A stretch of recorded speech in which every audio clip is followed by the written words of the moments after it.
Hello दोस्तों, आज मैं आपको पाकिस्तानी सलवार की कटिंग और स्टिचिंग करना बताऊंगी, जिसे मैं स्कैलप डिज़ाइन के साथ बनाकर रेडी करूंगी, जो कि काफ़ी ट्रेंडिंग में है।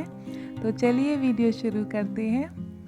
तो इसे बनाने के लिए मैंने 2.25 मीटर कॉटन का फैब्रिक यूज़ किया है। तो पहले मैं इसे ओपन कर लूँगी। तो देखिए, पहले लेंथ वाइज मैंने फैब्रिक को 2 फोल्ड में फोल्ड कर लिया है। अब कपड़े की विड्थ वाइज मैं इसे इस तरह से एक फोल्ड और कर लूँगी। देखिए इस तरह से। अब ये कपड़ा हमारा 4 फोल्ड में है। तो जिसकी खुली हुई साइड मैंने बाहर की तरफ रखी है और बंद साइड मेरी तरफ है। अब जैसा कि हम प्लाज़ो में भी लगाते हैं, सेम उसी तरह मैं यहाँ बेल्ट के लिए 2 इंच पर निशान लगा लूँगी। अब इन निशानों को देखिए एक स्ट्रेट लाइन से सीधा कर लूँगी।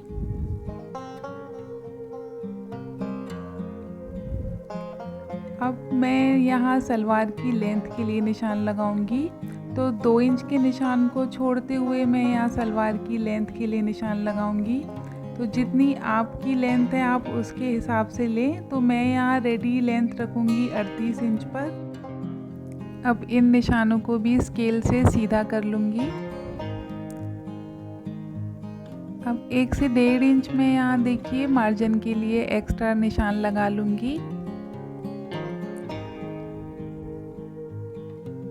अब देखिए लेंथ का निशान लग जाने के बाद हम यहाँ निशान लगाएंगे आसन का। तो आसन का निशान हम देखिए फैब्रिक की खुली हुई साइड रखेंगे। तो मैं यहाँ आसन की लंबाई रखूँगी 13 इंच पर। अगर आपकी कमर 38 से 40 इंच तक है तो आप ये निशान 13 इंच पर ही लगाएं। उसके बाद देखिए विड्थ वाइज मैं यहाँ 2 इंच पर निशान लगा लूँगी क्रॉच के लिए। अब इनको भी देखिए इस तरह से सीधा कर लूँगी। अब यहाँ मैं आसन की शेप दे दूँगी, राउंड में देखिए इस तरह से इसकी शेप दे दूँगी।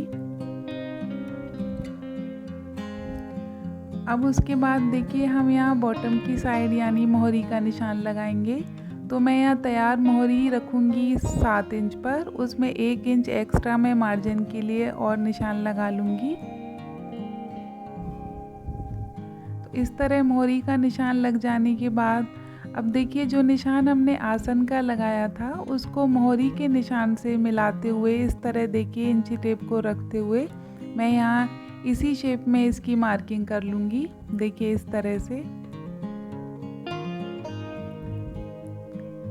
बस हमारी सलवार की मार्किंग हो गई है। अब मैं इसी मार्किंग पर इसकी देखिए कटिंग कर लूँगी। यहाँ इस तरह से देखिए आसन की कटिंग कर लूँगी।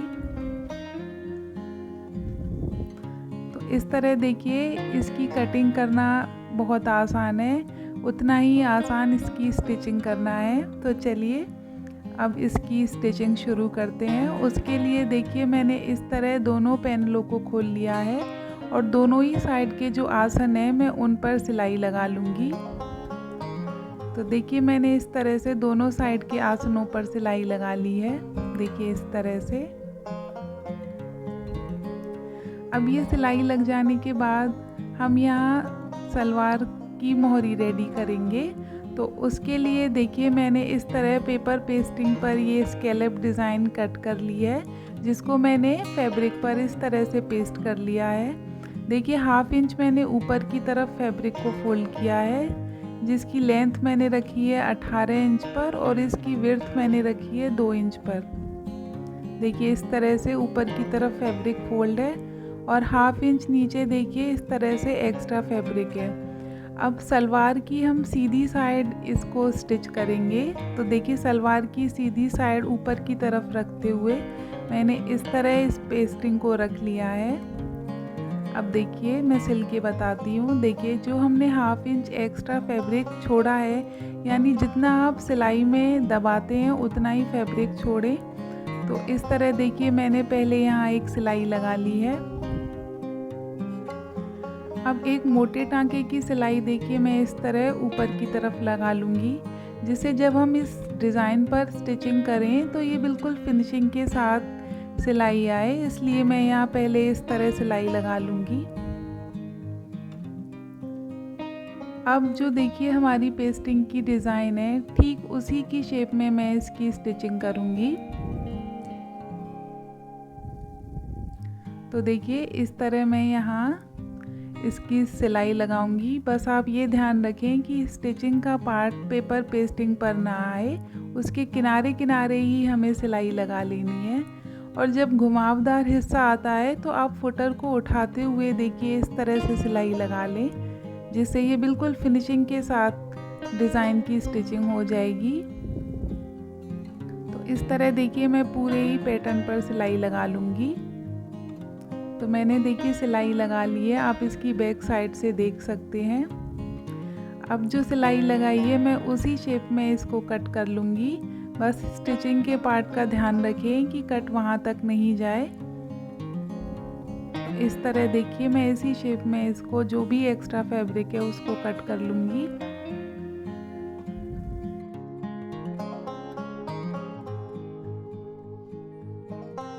छोटे छोटे कट यहाँ बिल्कुल बीच में लगा लूँगी, जिससे जब सीधा करें तो ये डिज़ाइन बिल्कुल फिनिशिंग से आए।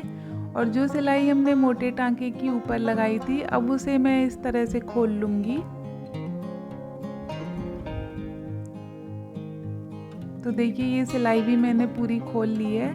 अब इसको देखिए सलवार की उल्टी साइड इस तरह से मैं फोल्ड कर लूँगी और डिज़ाइन के इन पैनलों को देखिए इस तरह से निकाल लूँगी। देखिए कितनी फिनिशिंग के साथ ये डिज़ाइन हमारी निकल रही है। देखिए इस तरह से अगर आपके कॉर्नर में थोड़ा सा भी झोल आता है तो इस तरह देखिए फैब्रिक को खींच लें, जिससे ये बिल्कुल सेट हो जाएगा। तो सलवार के दोनों ही पैनलों पर मैंने इसी तरह से मोहरी को रेडी कर लिया है। अब इसके बाद देखिए मैं टॉप सीम लगा लूँगी। तो देखिए इस तरह से पहले मैं ऊपर की तरफ एक सिलाई लगा लूँगी।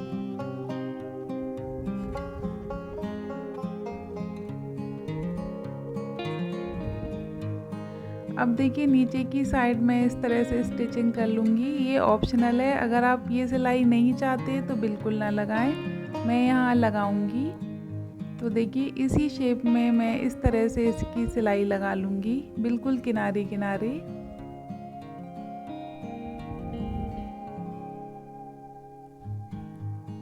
तो अब देखिए सलवार के दोनों ही पैनल मैंने इस तरह से रेडी कर लिए हैं और इसका लुक पहनने पर और भी ज़्यादा अच्छा आता है। अब देखिए ऊपर की साइड में यहाँ लेस अटैच करूँगी, जिससे इसका लुक और इन्हेंस होगा। तो उसके लिए देखिए सलवार की सीधी साइड पर ही मैं इस तरह से 4 इंच पर मार्क कर लूँगी। हल्के चौक से मैं ये निशान लगा ले रही हूँ और एक स्ट्रेट लाइन ड्रॉ कर दूंगी। अब जो लाइन हमने ड्रॉ करी है ठीक उसी की शेप में मैं इस लेस को लगा लूँगी। देखिए इस तरह से, यहाँ मैंने पतली लेस का ही यूज़ किया है। तो इस तरह से देखिए मैं पूरी लेस को इस पर लगा लूँगी।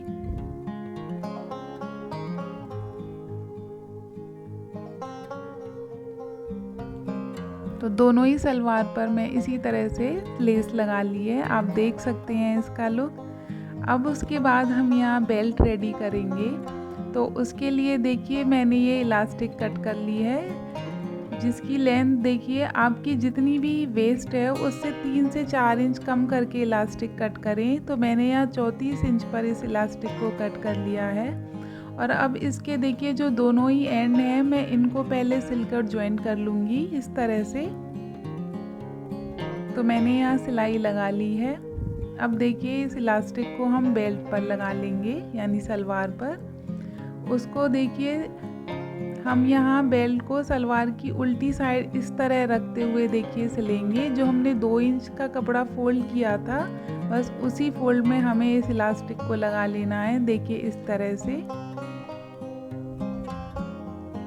अब देखिए जब स्टिचिंग करें तो उस समय ये ध्यान रखें कि जो सिलाई है वो इलास्टिक पर ना जाए, कपड़े पर ही हमें देखिए इस तरह से सिलाई लगा लेनी है, बिल्कुल किनारे किनारे। इलास्टिक को अंदर की तरफ फोल्ड करते हुए और सिलाई हमें कपड़े के ऊपर लगानी है। देखिए इस तरह से मैं लगा लूँगी और इलास्टिक लगाते समय हमारा फैब्रिक इकट्ठा होगा तो इलास्टिक को एडजस्ट करते हुए इस सिलाई को लगा लें। तो इसी तरह से देखिए मैंने पूरे में ही इलास्टिक लगा ली है और इसको इस तरह से खींच लूँगी जिससे ये अच्छे से एडजस्ट हो जाए।